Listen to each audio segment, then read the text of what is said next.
Corona की तशवीशनाक होती सूरत हाल UAE के बाद कुवैत और थाईलैंड ने भी पाकिस्तान पर सफरी पाबंदियां लगा दी हैं। यूएई हुक्काम के मुताबिक 12 मई के बाद पाकिस्तान, बांग्लादेश, श्रीलंका और नेपाल से कोई परवाज मुत्तहदा अरब अमारात नहीं आ सकेगी।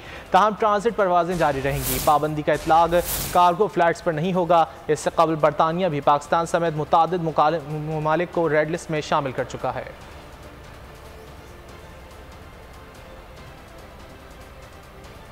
ए नूरे खुदा, नूरे बसीरत की तलब है। रमजान का सदका तेरी रहमत की तलब है। मख्फी हैं इसी माह में रहमत के करीने।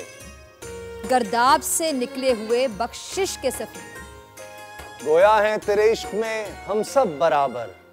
मजलिस को तू गुलदस्ता फिरदौस बना दे। रिंदों को सनाए शहलौलाक पिला दे। तू शम्मे कलम को यदे बैज़ाई अता कर। बच्चों को तो इफ्तार में तस्नीम अता कर। रमजान मुबारक की खुसूसी नशरियात रमजान में बोल, सिर्फ बोल एंटरटेनमेंट पर। रमजान में बोल।